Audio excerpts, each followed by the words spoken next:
Here today I have a cheap watch that I bought from TEMU, so let's unbox it and then durability test it. Now this cost me just around £5, so honestly a really cheap deal for a smartwatch. So let's see the quality and the build quality of this device.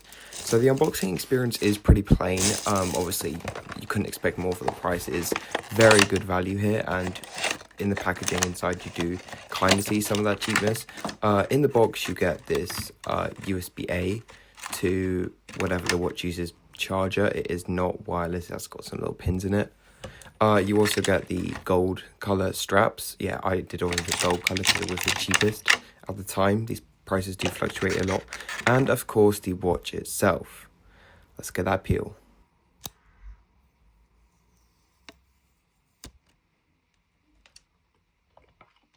So I've had about 10 minutes with the watch, and these are my first impressions. Overall, the screen is actually really good. The bezels are actually really thin, and you get a few watch faces to choose from. The interface is actually really smooth for the price. It's crazy what they can cram into this thing. You've got apps that kind of mimic Apple's with the Apple Watch, although by no means as optimized and as good for the little screen. And of course, like most watches with this price, we do have some fake like sensors, such as this heart rate one, which, well, one way to tell if it's fake is put it on a table and see if it reads the table's pulse, which in this case, my table has an 87 beats per minute heart rate. So I will get to the fun part, of course, the durability test in a bit, but an overview of the build of this watch. It's got a fully plastic housing. I think it's actually a glass screen, but there is a plastic back with a bit of a flimsy fake sensor. Well, I think it's a fake sensor. The bands are secured quite strong on. I don't think these will be falling off. Definitely not on their own, but maybe if you really do brute force it, they might come off. And for our first durability test, we have water. This should mimic if you, I don't know, take your watch in the shower or go out in the rain. So I'm just going to submerge it a little bit. Obviously not for a prolonged period of time, because that would probably straight up kill it. And we seem to be okay, which is a good sign.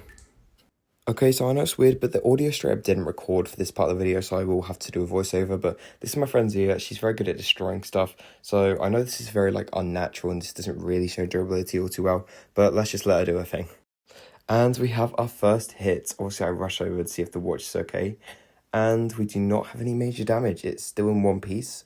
Foreshadowing. But it is safe to say that this is kind of accident-proof. They must have put some thought into this. Now for the second test. You might have missed that, so let me replay it in slow-mo. And here is where we do see major damage. So the full back part of the watch has separated from the screen. The ribbon connectors have disconnected. The watch still might be alive, but it's still definitely not ideal. So I don't really know what you should take away of this, and I don't know what I took away from this. I know it's a really impractical test, but it was just fun, and I just wanted to see what would happen. So I hope you enjoyed the video.